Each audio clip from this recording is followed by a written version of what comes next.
Hey everybody, Randy Woods here. Welcome to my shop and welcome to part 3 of my chessboard build. This video is all about making this drawer.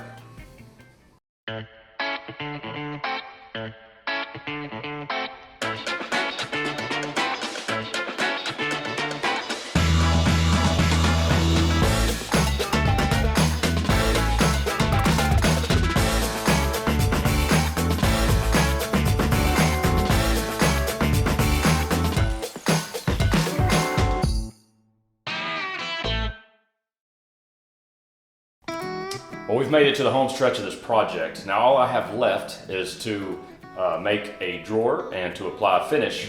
And also I need to install a couple of drawer guides. Now all of my material is already milled down. In order to get these drawer slides to fit around these corner posts, I had to put a little notch in each end. And I did that over at the bandsaw. And really, these are ready to go. I just need to glue them in place. I'm gonna go ahead and do that. And then I'm going to start making this drawer.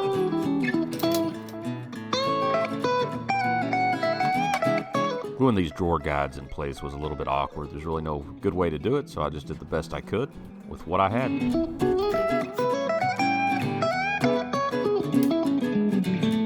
It is times like these that I really love this multifunction table.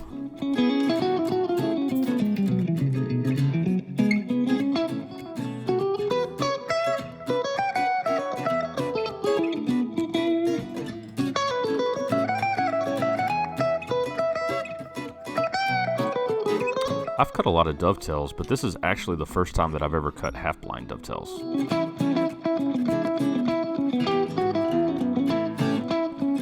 If you've never cut dovetails, I highly recommend you start with through dovetails because the half-blinds are a little bit more challenging.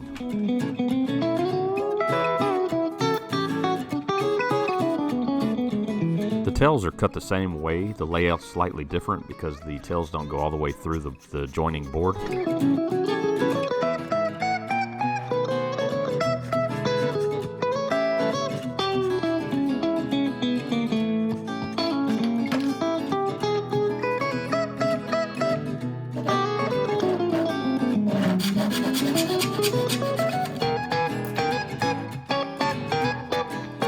A lot of people will use a fret saw to remove the material between the tails, and for some reason I just like to use my chisels.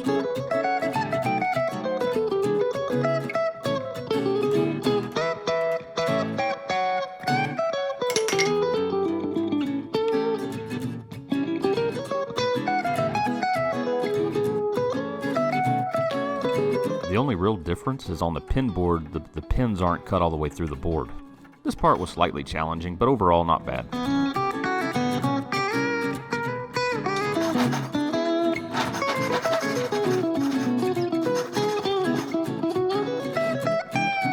You always want to cut on the waist side of the line, otherwise you will end up with a very loose joint.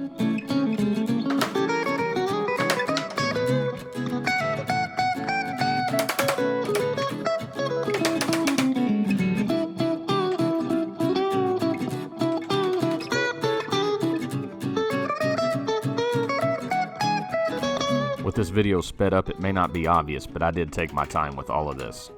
And considering it's my first time, I'm actually really happy with the fit.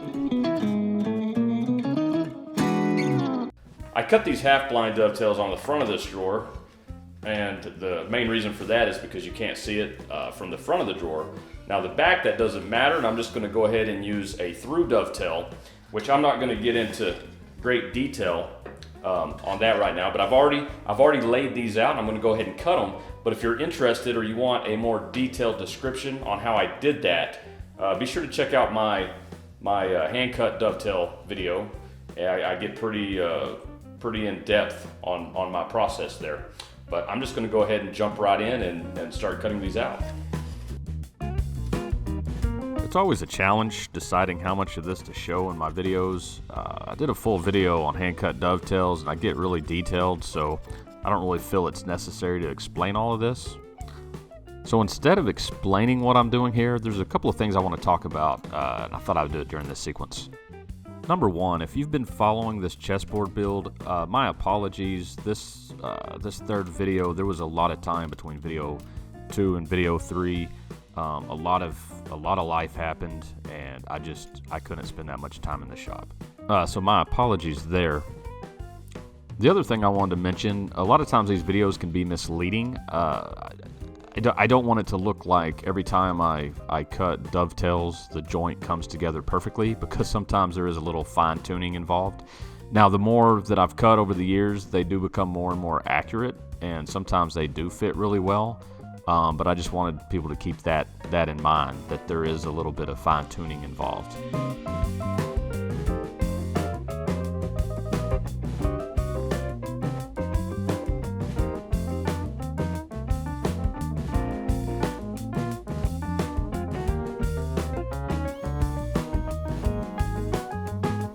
The bottom of this drawer is going to be made out of 1/4-inch hardboard. Therefore, I'm using this 1/4-inch slot cutting bit to put a groove on all my side pieces. I don't want to be able to see the end of that groove, so I'm using a stop block and I'm pivoting in my tailboard piece.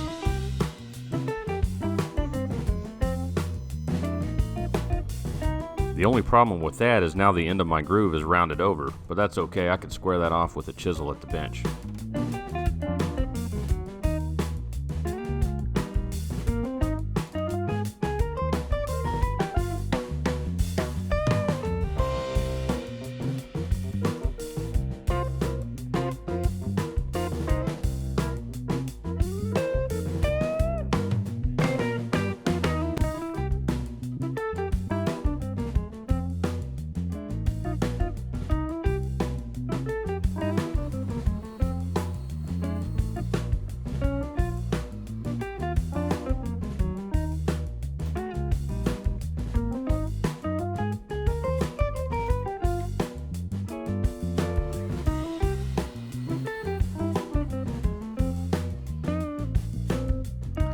I'm doing a quick dry fit before glue up just to make sure I'm not going to run into any problems. You might notice the magnets that are epoxied in place on the back of this drawer. I also glued 2 of those to the chessboard itself, and the idea was these magnets would have a little holding power and it would prevent this drawer from opening unintentionally. It just doesn't work. It doesn't have the holding power that I needed, and I can't even tell the magnets are there. Maybe I should have used bigger magnets. I'm really not sure. Fortunately, you can't see them, and it really doesn't matter, so lesson learned, I guess.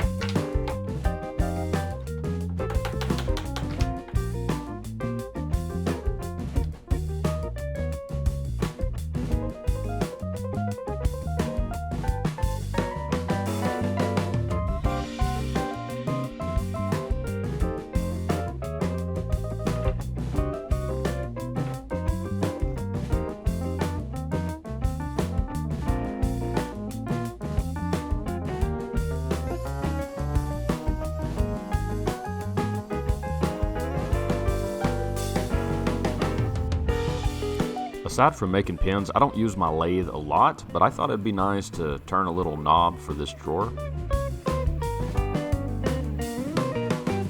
This was a fairly easy task considering my limited turning abilities.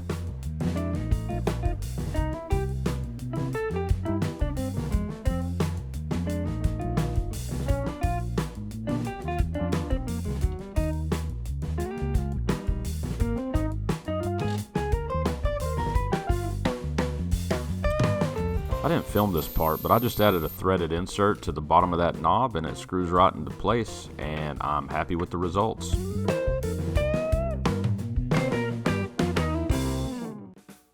Well, that concludes this video. Be sure to check out part 4 where I'm going to apply a finish, and I'm also going to attach the top and a couple of other details. If you enjoyed this video, be sure to click on the like button and also subscribe to my channel for all my future content. And you can also head on over to rkwoodsworking.com and check out all my other woodworking related content. And we will see you next time.